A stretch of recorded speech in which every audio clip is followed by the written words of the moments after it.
Welcome back to the Crypto Bar channel, everyone. My name is Josh, and in this video, I'll be sharing my 2024 prediction for Bitcoin and the crypto market, talking about when the price of Bitcoin could break its all-time high, potential price targets for the bull market, global liquidity, and how that affects Bitcoin. I'll also be talking about technical patterns playing out, potential altcoin seasons that we could see in 2024, and of course, Ethereum later in the video. So definitely watch this entire video so that you don't miss out on this huge prediction. First of all, starting off on the weekly Bitcoin chart, and right now the price of Bitcoin is playing out a giant cup and handle pattern, which is roughly around halfway complete between the breakout and the price target. And in fact, this is Bitcoin repeating history because obviously we saw another giant cup and handle pattern break out and play out at the previous Bitcoin bull market. And the price target for that previous cup and handle pattern was sitting at around $44,000, which is obviously where the price of Bitcoin went. And in fact, the price of Bitcoin went much higher than that technical price target in the later stages of the bull market. And right now, this current price target for the current cup and handle pattern here on the weekly time frame is sitting at approximately $60,000. And so simply based on this technical pattern, it's likely that at some point in 2024, we could reach $60,000 per Bitcoin. But remember, that does not necessarily have to be the exact top for the bull market. And now, if we're taking a look at this Bitcoin chart on the monthly time frame, this basically maps out the 4-year Bitcoin halving cycles, which at least as of right now have proven to be very accurate. Because first of all, the first Bitcoin halving occurred around November 2012, and then just after that halving, around 1 to 2 years following that halving, we saw a major bull market, and the same thing happened at the 2016 halving. We saw a Bitcoin halving in July 2016, and then a major bull market followed, and then we saw another halving, the third Bitcoin halving in May 2020, and then another major bull market followed, and the next Bitcoin halving is set to happen in around April 2024. And so these Bitcoin halvings happen roughly once every 4 years. So this is a fairly rare event that is once again set to happen in just a few months from now. And so right now the price of Bitcoin is entering this green zone just a few months out from the Bitcoin halving, like what we saw back here in previous cycles. And what's also interesting about these 4-year Bitcoin halving cycles is the 1-year bear market pretty much always occurs within the Bitcoin halvings, pretty much exactly in between each of the Bitcoin halvings, as you can see here in these red zones. And so based on the 4-year Bitcoin halving cycles, of course, 2023 has basically been a pre-halving bull market, the early stages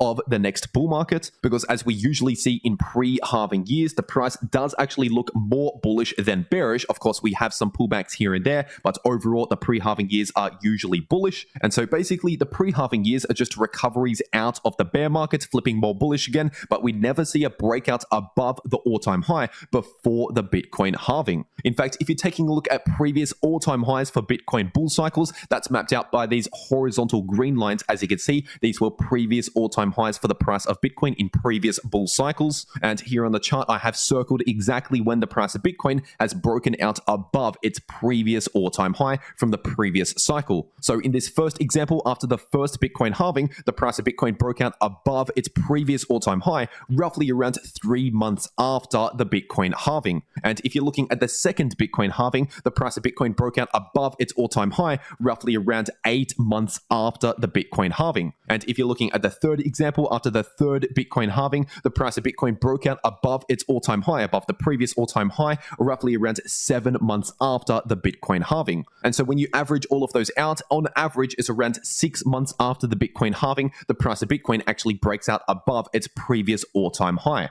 And so, of course, if you measure out 6 months from the April 2024 halving, that takes us to around October 2024, where the price of Bitcoin could potentially break out above its previous all-time high. But obviously, in the first Bitcoin bull cycle, that's quite an outlier compared to the other two. Obviously, the second and the third were around 7 to 8 months after the halving, whereas once again, the first cycle only took around 3 months for Bitcoin to break out above its previous all-time high. And obviously, in the earlier stages, Bitcoin is much more volatile. And so let's just say around 7 to 8 months after the Bitcoin halving, we could expect Bitcoin to break out above its all-time high. That still puts us around the end of 2024, where Bitcoin could potentially break out into new all-time highs. index. But obviously, there's no such thing as a guarantee when you're talking about the future. So even though an outcome might be likely, of course, it's not 100% guaranteed. But simply based on the information and the data that we have throughout Bitcoin's history, that is one of the most likely scenarios moving forward. Basically, Bitcoin breaking its all-time high near the end of 2024. And if you're looking at the monthly Bitcoin RSI, this is also lining up very well with the Bitcoin halving cycles. Usually the monthly RSI does not enter into overbought territories before the halvings. And so once again, in the pre-halving years, we do see a recovery in the price of Bitcoin. They are more bullish than the bear markets, but it's usually in the halving years and also in the year after the Bitcoin halving that we see the crazy bullish price action.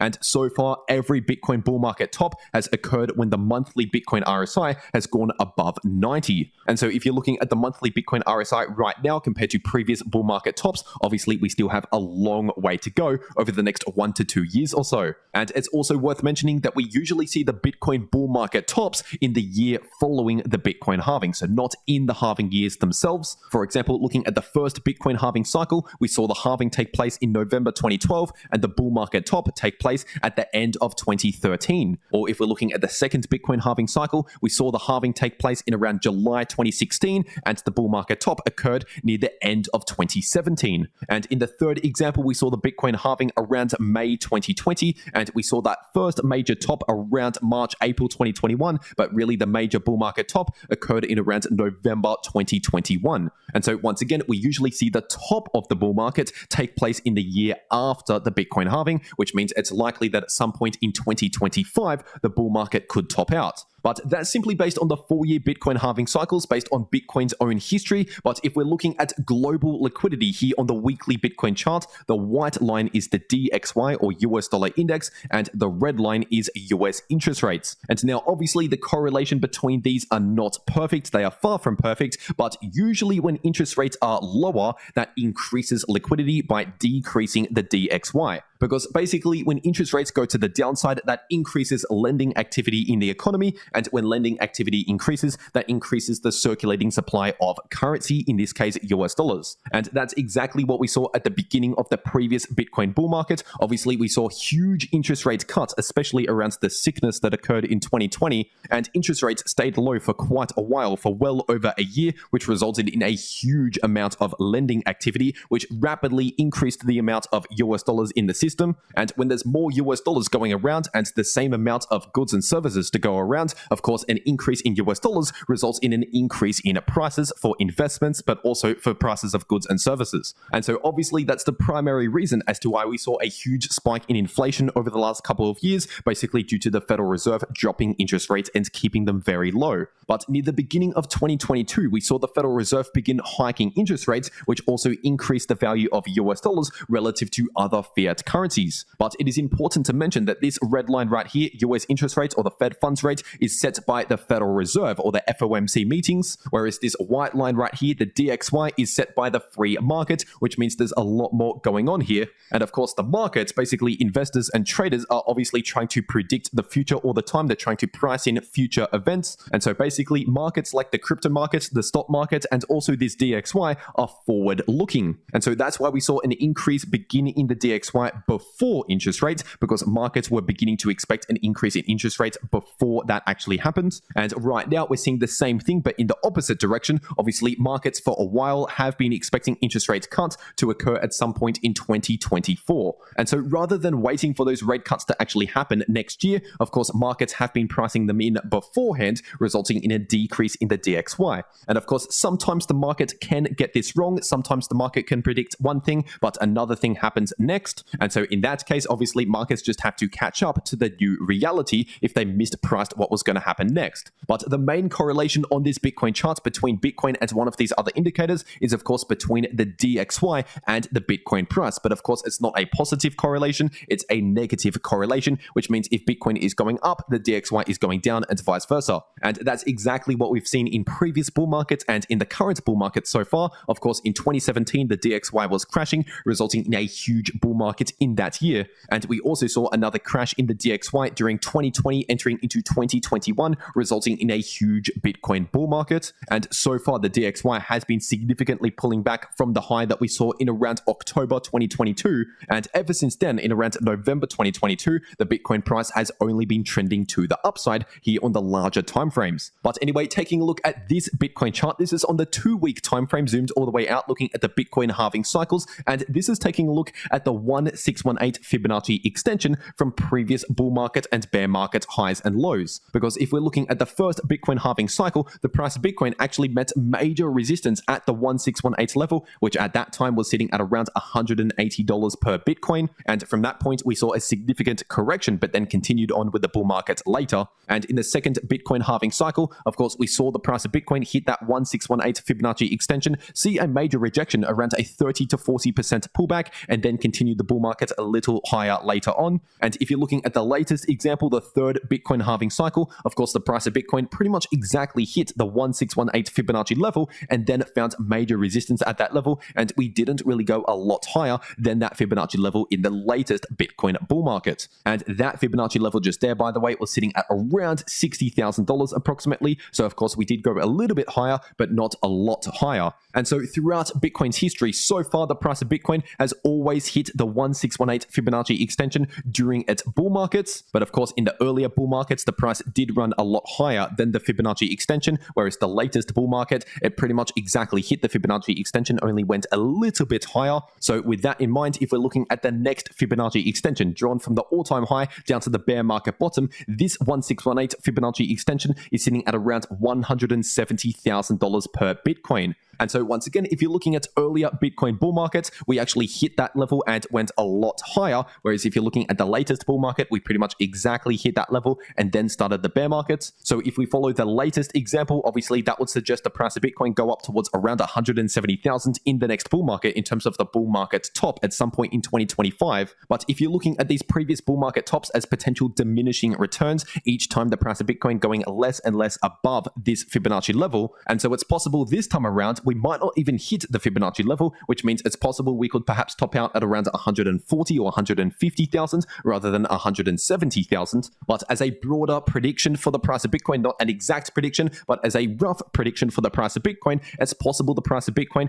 could head up towards around 150K, give or take, basically in between 100K to 200K at some point in 2025. And so honestly, I would actually be quite surprised if the price of Bitcoin does not hit 100K at all at any time in the next 2 years. But on the other hand, I would actually be very surprised if the price of Bitcoin goes a lot higher than 200K. So I wouldn't necessarily expect prices well above 200K, at least not within the next 2 years. And so once again, it's somewhat likely based on previous halving cycles that the price of Bitcoin could perhaps top out during 2025 at somewhere roughly around 150K, basically in between 100K to 200K. But obviously, this is simply going off a Fibonacci level based on previous cycles and where the price of Bitcoin has gone up previously. And obviously, this time around, we could see other things that impact the price of Bitcoin, for example, Bitcoin ETFs. And so that's why I said earlier in the video that there is no such thing as a guarantee when you're talking about future predictions, only possibilities that could be more likely or less likely. And if we're taking a look at the Bitcoin dominance on the weekly time frame, looking at the previous cycle, right now, we're actually repeating the previous cycle very closely. And for any altcoin holders out there, or even Bitcoin holders, basically anyone in crypto, this is an important chart to pay attention to because this chart tells us when the Bitcoin seasons are happening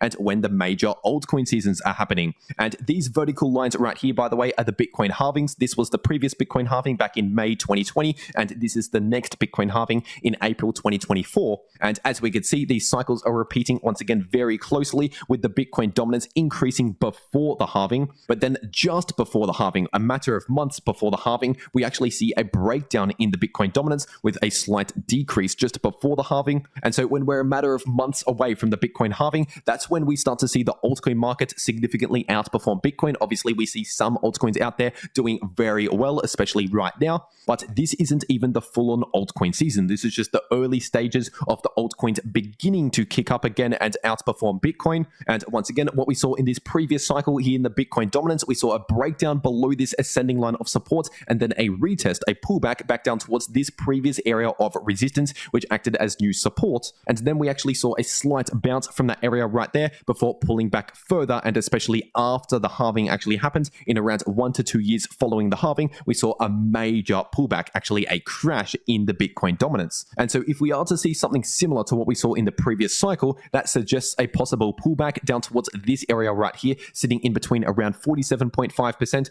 going up towards around 49% in the Bitcoin dominance. And then perhaps after retesting that area, we could see a slight bounce from that area. But then after the Bitcoin halving, in around 1 to 2 years following the Bitcoin halving, we could potentially see a major pullback in the Bitcoin dominance, resulting in a massive altcoin season. And it's during these crazy altcoin seasons here, during the Bitcoin bull market after the Bitcoin halvings, that we usually see crazy gains in altcoins. For example, 20x, 50x, 100x gains, and some altcoins even doing 500x to 1000x gains. And so moving forward, as we're approaching the Bitcoin halving, obviously I'll make sure to include more altcoin content here on the channel to take advantage of those major altcoin gains, which could potentially come around the Bitcoin halving and following the Bitcoin halving. And now getting into the Ethereum part of this video, this is on the weekly time frame for the price of ETH, and these vertical lines right here map out where the Bitcoin halvings are taking place. And obviously the Bitcoin halvings do not directly impact Ethereum, but they do indirectly impact the price of ETH. Because obviously as Bitcoin flips a lot more bullish, if Bitcoin's breaking its all-time high, for example, that's bringing a lot of attention and a lot of money to crypto, not just Bitcoin, also the altcoins. And so essentially the Bitcoin halving cycles only directly impact Bitcoin, but they indirectly impact the rest of the crypto market, including Ethereum. As you can see, we have similar halving cycles. And so once again, simply based on those 4-year halving cycles, right now the price of ETH is in that pre-bull market stage before the halving, but yet to enter the crazy bull market.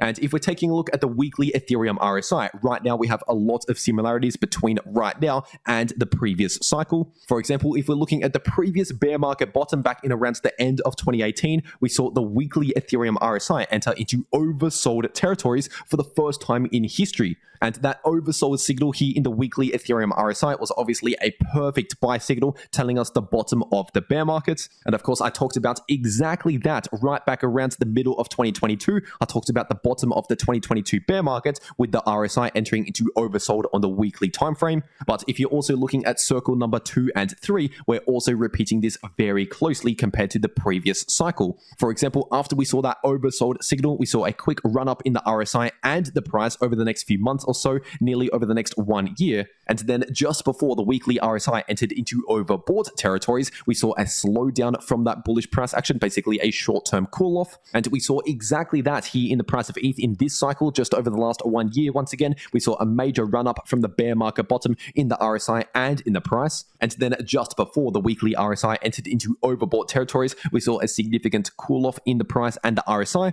And then just recently, the weekly RSI has entered into overbought territories, like what we saw back here in circle number 3. And if we're looking at what happened next in around March 2020, obviously at that time we did have a major black swan event, a major sickness around the world in early 2020. And so due to that major black swan event that was not predicted beforehand, obviously we saw a crash in the market across most markets, not just the crypto market. But obviously if we saw no black swan event back then, if things were just completely normal, we might not have seen a crash at least that large. Obviously we might have just seen a small pullback, but it's unlikely we would have seen around a 70% crash in just a matter of weeks without that black swan event. And so simply based on history, once again, it's possible we could see some slight bearish price action before the halving, not necessarily a crash to that degree unless we see another crazy black swan event, but ultimately just after the halving, once again, just after April 2024, in around the 1 to 2 years following the halving, we usually see a major bull market. And now when it comes to the topic of talking about when Bitcoin or Ethereum is outperforming one another, if we're looking at the ETH Bitcoin chart, this is looking at the different cycles in time. And once again, this is also based around the 4-year Bitcoin halving cycles, which so far have proven to be very accurate. And here on the ETH BTC chart on the weekly time frame, we see major bear markets that last multiple years in between the Bitcoin halvings. These white vertical lines are right here.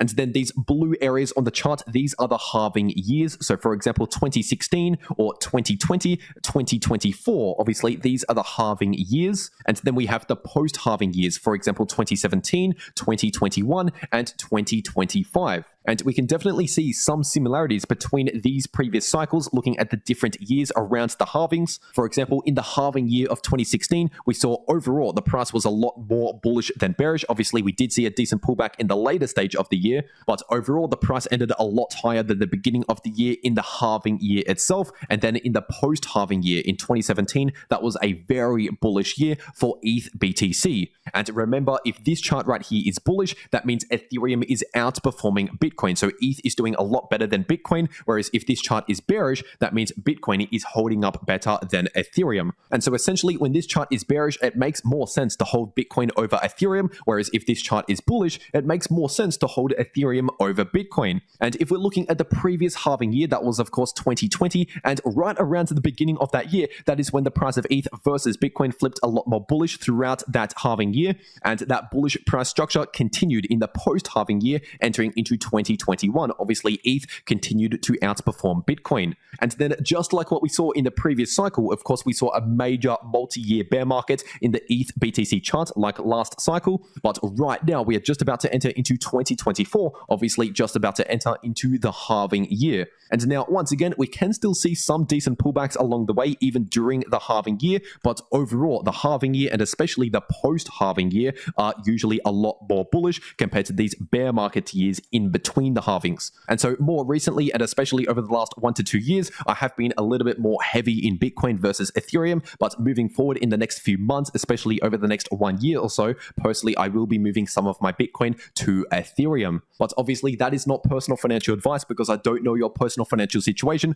I'm just letting you know my strategy when it comes to this chart right here. And if you enjoyed any of these predictions or you think any of these predictions will be accurate moving forward, let me know in the comment section down below, and make sure to share this video with a friend to get in on this major opportunity that's still ahead of us. Because by the time we're hearing about crypto in a year or 2 years from now, when it's all over the mainstream media, obviously at that point it will be too late unless you want to stick out for another cycle. And if you disagreed with anything in this video, make sure to let me know in the comment section down below, because I would love to hear your different predictions if you have some different predictions. But anyway, that is everything that I have to say for today. Make sure to check out these videos popping up right here on your screen, and I'll see you all in my next video.